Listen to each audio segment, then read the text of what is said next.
We went right over to Marshall Islands invasion.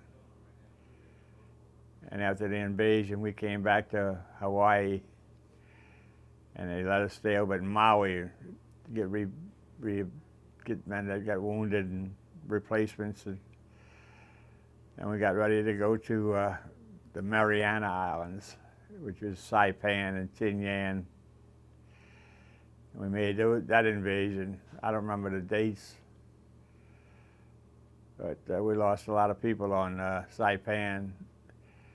In fact, we couldn't stay on the beach. We had to get off the boat.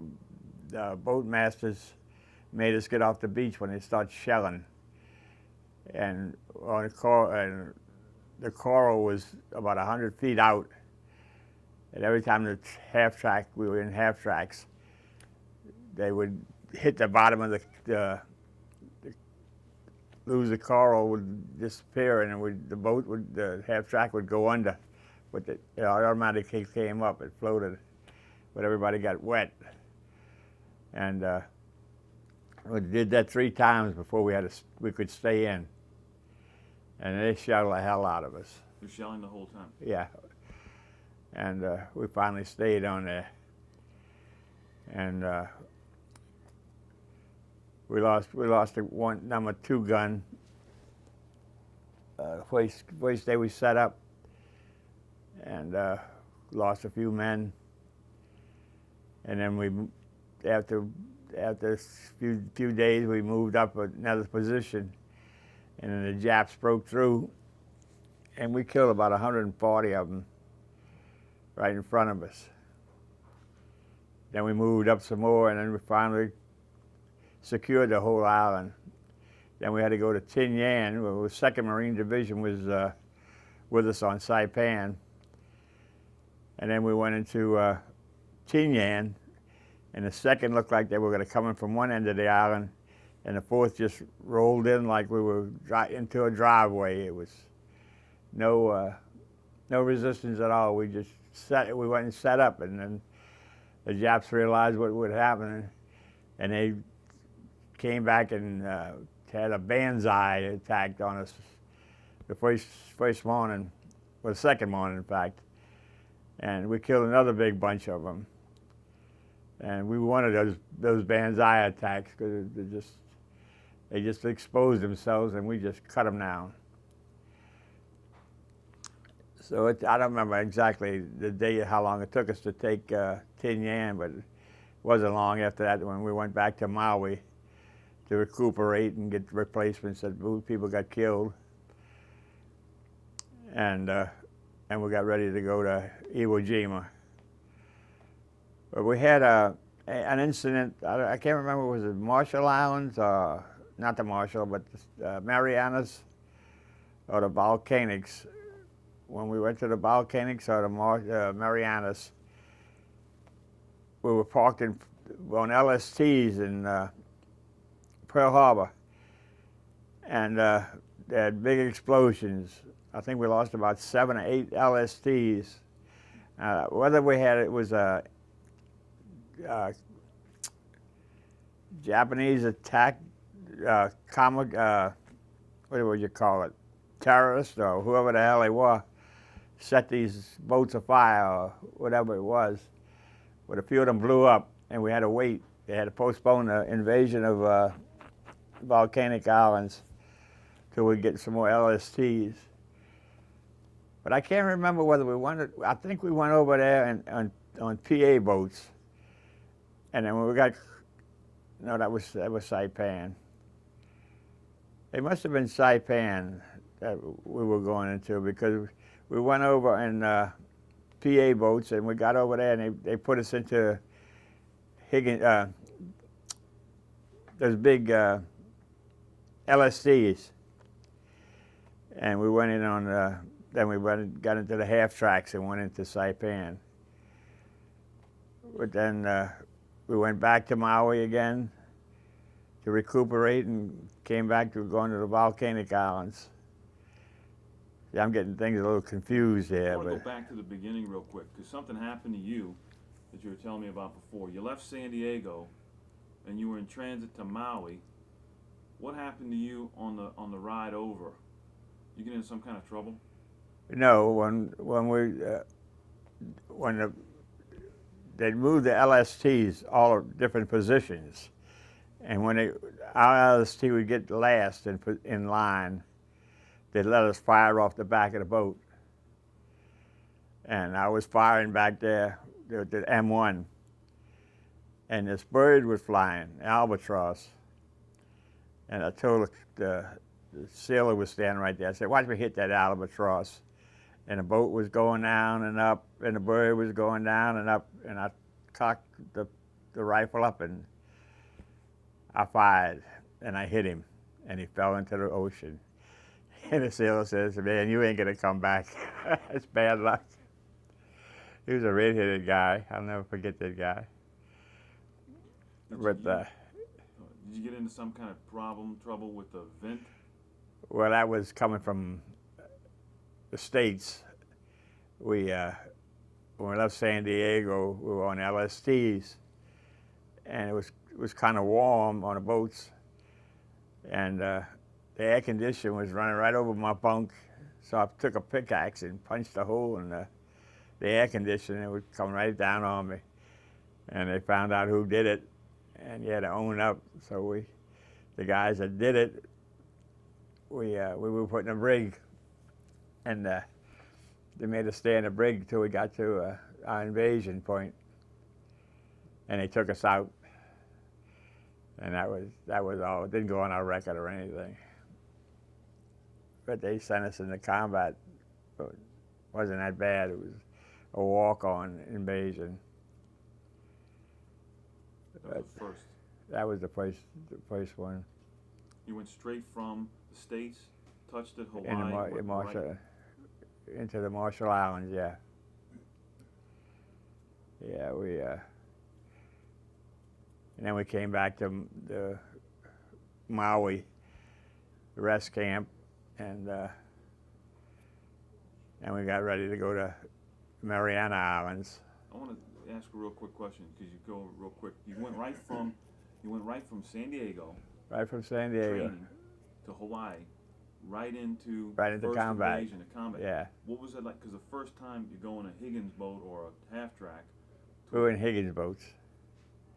Going to an enemy beach. It was just like a maneuver. There was no Japs on there. They had sent an infantry battalion to clear the island off. It was one of the smaller islands. It wasn't on one of the big islands. And we could fire from the small island onto the big island with our 75 packed houses. Yeah, and then they gave us the 105s for Saipan, which was a bigger gun. What do you remember about specific instances on Roy Namur? It was the first time you've been in a combat situation other than a maneuver. Is there something a particular thing you remember that was unique about the first time doing that? It wasn't that bad. The only thing, we dug a foxhole on the island, and when the tide would come in, the water would build up into the foxholes. It was just an island. It was on a coral island, and when the tide came in, the water would come into the island, and the water would get in the foxhole with us. So the first invasion, it was sort of it was nothing, very, very little for us. But on a big island, a buddy of mine one of the guys I enlisted with. He dove on a landmine, and that put him out of action completely, and he never did come back. He didn't die though. But he got busted up pretty bad. I should say too, your outfit. Tell me what your outfit was. It was a 105. Oh, it was a 75 packed Hauser when we left the States, and when we went to the Marianas, they changed us to a 105 outfit. Artillery specific. Yeah, artillery. The guns were 105s. So the first invasion that was a major event, something that was what you call a major invasion, was Saipan. Yeah, Saipan was a big one. they ran us off the island 3 times before we stayed. We lost a lot of people. We lost about 8 people on Saipan. Did you know when you were climbing into the half track that this was going to be different than? No, we knew it was going to be combat, but we didn't know how bad it was going to be. But they started shelling us before we got on the beach. They started shelling the area there, but they had beach masters, and they'd run us off with the loudspeakers. And we had to go back out, and come back in, go back out, come back in. We did that 3 times. We finally stayed in. When you would land on a beach, what was your first responsibility? Finding the men, they'd get lost, and go find them and bring them back to where our area was. They'd always get messed up. But I'd find them and bring them back if they was, able. Now, for Saipan, you received a commendation for something that you did on Saipan. Oh, I helped carry ammunition, and it was a letter of commendation. It wasn't a medal or anything. It was just a letter of commendation. But a lot of the guys, just about everybody helped carry the ammunition in, because of the terrain and all. It was a clover leaf, like 3 shells you carry on, one on each shoulder. And one guy, right, about 3 or 4 fellas in front of me, I think, he got hit with the thing, and we couldn't find any parts of him except one leg and had his name in it. It just tore him completely. Never forget that guy's name, Carl Grossman. Got his picture up on it in the back of me, in a big picture. There are 2 or 3 different events on Saipan that you described before as being particularly memorable. It was rainy. I can't remember whether it's Tinian or Saipan. The Japs came in on us, and we had 4 or 5 50 caliber machine guns, and 3 or 4 30 caliber machine guns in positions all around the battery. And the Japs came in on us, and we killed a lot of them. And Japs like to play possum, and we went out there to shoot them.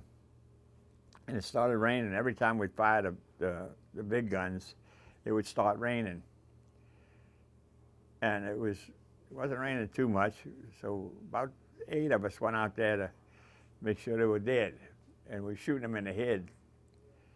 And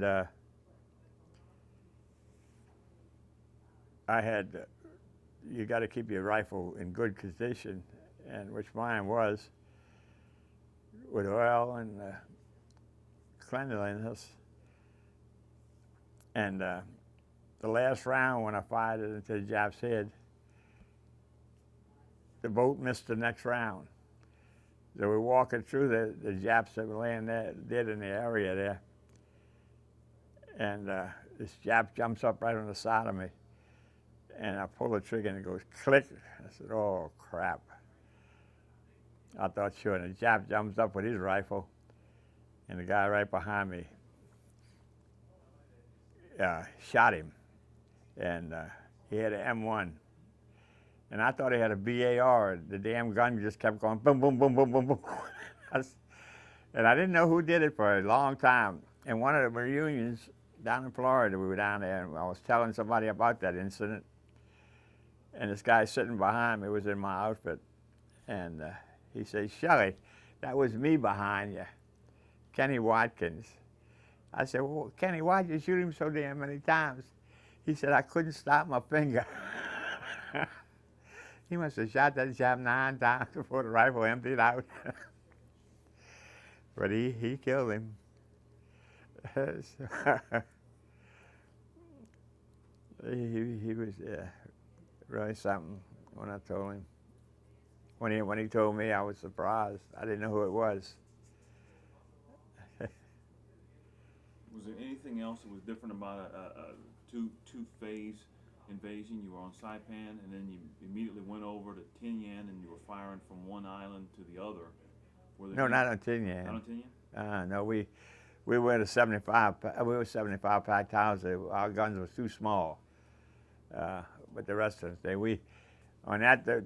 thought we were coming in where the 2nd Division was making like they were coming in from the other end of the island, and we drove in like we were coming into a driveway, coming home from work. No resistance whatsoever. But the next morning we caught hell. Yeah, we found a bunch of sake and we dishing it out, the sake, the Japanese wine. We were drinking it. Somebody said it might be poison. We drank it. You mentioned something the other day. A big story that's come out lately is the guy who had talked the people out of the caves. You'd said something the other day that you'd been around. Oh, on Saipan, they had a lot of caves, and I was busy before the telephone lines were up. We'd have to run messages from division headquarters to our battery headquarters, and we'd be going through places where there were caves, and I'd hear noises in the cave, and I'd say, hey, anybody in there? I said, I'm gonna throw a hand grenade in there. Nobody'd answer, so I'd throw a hand grenade and take off.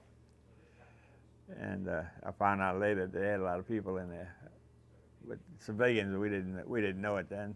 We thought it was the Japs. But we went over to kill Japs, and that's what we were doing. Was you've been thinking about it, I mean, for obviously years and years. Is there anything that's come up lately that's information about which was the first major invasion that stirred new memories in your, I mean, anything that's come out lately from Saipan or Tinian? No, I don't think so. I had forgotten about the explosions when we were going to the Mariana Islands, Saipan. And the LSCs blew up. I don't know how they blew up, but we were in Pearl Harbor, and they say it was sabotage, but I don't know. We had to jump off the LSCs and swim to the island there. I forget the name of the place. North Island, I think they said it was. But I did get some pictures of it, but it was all ships burning. You couldn't see too much with the smoke and all. And then a buddy of mine that I loaned him to, he died, and I didn't get the film back. I got to see his daughters, see if they give it to me. So when you were deployed in the Pacific, it was go to invasion, go back to base? Yeah. Which was where? Maui. When we finished the invasion, we'd go back to Maui. And then they gave us 10 days furlough over in Hawaii, Oahu, on a big island. They'd fly us over there in C-47s. They'd have 10 days over there. After going through, first invasion was a smaller, Roy Namor was a small, and then you had... Well, it wasn't small compared to the infantry, but we were on a small island, which the infantry had wiped out, cleaned all the Japs off there. But there was two big islands, Roy and Namor, and that's where the Japs' headquarters were, and they had a little trouble there. I guess what I was getting at is the first invasion you were more of a support, you were in a firing position of support. Yeah. The next invasion you were right on the beach. We were right there, yeah, right on Saipan Beach. So by the time you get to the last major invasion, you've been through 4 invasions. A lot. Yeah. So going into Iwo Jima, you knew it was going to... Yeah, we knew it was going to be rough. It was supposed to be real fast, about 3 days. But it turned out it was more like three weeks. And we got shot up so bad that we were supposed to go to Okinawa and lay in reserve for the 3rd Division or the 5th Division. I don't remember exactly which one it was. And we got shot up so bad that we had to go back to Maui to be recuperated and start invasion maneuvers for Japan. And we were on maneuvers for Japan when they dropped the atomic bomb. And everybody was yelling, drop another one, which they did. And then we came on home. They flew us home. They sailed us home. We were just sitting in Maui waiting. We were way up on a volcano, Haleakala. We could see the boat dock from up there. And we'd always be looking down to see when a big enough boat was going to come to take us home. And finally, a big aircraft carrier. They put all bunks in the flight deck, and they took us all the way to San Diego. That boat shook and shook all the way home. Then we got into San Diego. They made us all get on the deck in formation. Everybody wanted to run over to the deck side, the boat side, the landing side, so they could see their folks, and it would tilt the boat over. They made us get up on deck in formation. that was really something. So then they sent us to Oceanside, California, Pendleton, for rehabilitation. I guess that's to take the killing out of us. So we had to spend 3 weeks out there before they discharged us. And we came home. And that was it. I want to ask you something about Iwo Jima real quick. Because you talked before, they said that it was quiet. The first 2 waves would go in as quiet. Yeah, they held a fire till a couple of 2 or 3, which I was in the third boat, third landing. And when we came in there, they started shelling. And the boat I was in a Higgins boat, and the water was kind of rough when you got in close. And the boat started turning sideways, and the coxswain says, "Jump over, jump off, jump off." And I got up on a rail to jump off, and my canteens got hooked on the back. I told this buddy of mine, "Give me a shove," and he shoved him. And I hit the sand, that black sand. And then the machine gun bullets started hitting right there. So there's no place for me. And I took off into a big shell hole. And then I stayed there for a while, and things were getting hot, real hot, so I got the heck out, moved in where our position was supposed to be. And I couldn't, they had set up the guns. I never could understand that. They gave us the big guns, and we had trouble getting the guns off the beach. We had to get tractors to pull them off, the 105s. Well, we got in position, and quite a few guys were missing. Some were killed, and some were just lost. And I was running around trying to find them, and I found 3 guys under a truck. There was about 7 guys under that truck. And I told these guys in my outfit, I said, "Come on with me, we got to go down the beach a little further and look for some more people." And so they came with me. We went down there and picked up a couple of them, and we were coming back, and all the guys that stayed under the truck were all burnt up. I said, "You see, if you just stayed under the truck, your asses were gone." And they said, "Well, thank you." In fact, one of the guys was going to throw a party when we had a reunion in Boston. And I forgot all about it, and I didn't go. Boy, he was mad. Yeah, he called me and told me he was going to have a big party. I saved his life, and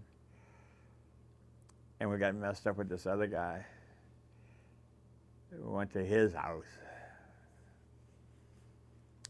But that was it. Then I got discharged, and I re-enlisted in the reserves and 10th Infantry Battalion. And I was married, and we'd go to the Navy station at the base for training. And my wife would go in with the baby and see the movies and go to the PX. And then when she stopped going, my mother-in-law used to give me free tickets for the French Quarter restaurants. And every ticket she gave me, I'd get a bottle of champagne. And I'd take fellas with me to the cocktail lounges, about 7 or 8 of us, and everybody get loaded and couldn't go to work the next day. So my wife decided I'd get out when my enlistment was up. So me and my cousin got out. I had gotten him in, and I guess about 2 weeks later, they took the whole outfit over to Korea. I said I got lucky again. So that was it. I want to ask you about one other thing you talked to me about a long time ago. Right after landing at Iwo Jima, you went over the side to gun the Higgins boat. You said something about seeing a Marine that had been killed on the beach. Yeah. He was completely dressed. I couldn't believe it, how clean he looked. But he was dead as a doornail. It's just, his uniform was clean, and he looked like a statue. But he was laying there, he was dead. But the uniform was so clean, I couldn't believe it. Because that was a dirty black sand. Blood was all full of blood. But he looked so clean. I still could picture that guy laying there. Oh boy. Oh, excuse me. One of the most famous things about about Iwo Jima was the flag raising, because it's such a famous image. Do you remember seeing any of it? No, not that I know of. The only thing I remember was one of the B-29s came down while we were still fighting for the Air Force, and it was all shot up, and it landed, but it couldn't. It had a lot of land to cover before it would stop, and it finally went into a big bank they had at the end of the airport, and the nose went right into the bank, and it just stopped there. They all got out all right. Get away from there, baby.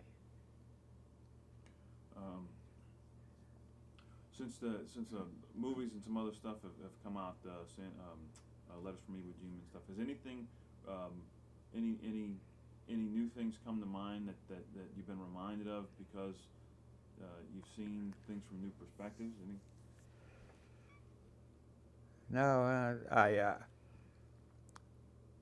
well, the one thing that I did do, when this Marine was charged with shooting a Korean or whoever the hell it was, that they protested it and all this stuff, and I was going to call this guy Kenny Watkins, the one that shot the Jap that was about to shoot me, and I was going to call the people involved with this and explain the situation what we had.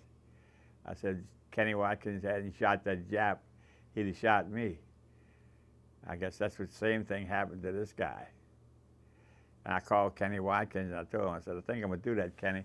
He said, well, go ahead if you think it'll help. But I didn't do it. The guy got out all right. Over the years, you talked about different people that you served with, because you go through combat situations, so you know them in under extreme stress. So tell me about some of the people that you served with that were real memorable. Mordecai. Yeah, gunnery sergeant. We had a gunnery sergeant. He used to come down to New Orleans, and he'd stay at my house, and we'd went to the Mardi Gras and things like that. And one guy had a letter in a newsletter. But he'd like somebody to talk to him about his father. His father was First Sergeant Dake. He was a sergeant major in our outfit, and he'd like to talk to me, and He wouldn't call me. For some reason, he didn't call me. He talked to my daughter in California, and he told her, and she told me that his father he was on a pension from the Marine Corps. He's 40 years or whatever, however belong to the States, 20 years, and he got out, and got a job as a bank guard, and he had a bank robbery in San Francisco, and one of the guards shot it. One of the robbers shot him, killed him. He never did call me. But he was up in age. In fact, he didn't make the invasions with us. He'd come on a ship, but after about 2 or 3 weeks, he'd come in. But he never made a D-Day landing. He was about 40, which was old then. Well, I want to talk about just your own particular stuff real quick, because there's a picture behind you that has the tent and people, and you're in the picture. Yeah. Who were the guys in the picture with you? Well, there's one of them missing. Barkin, Ralph Barkin.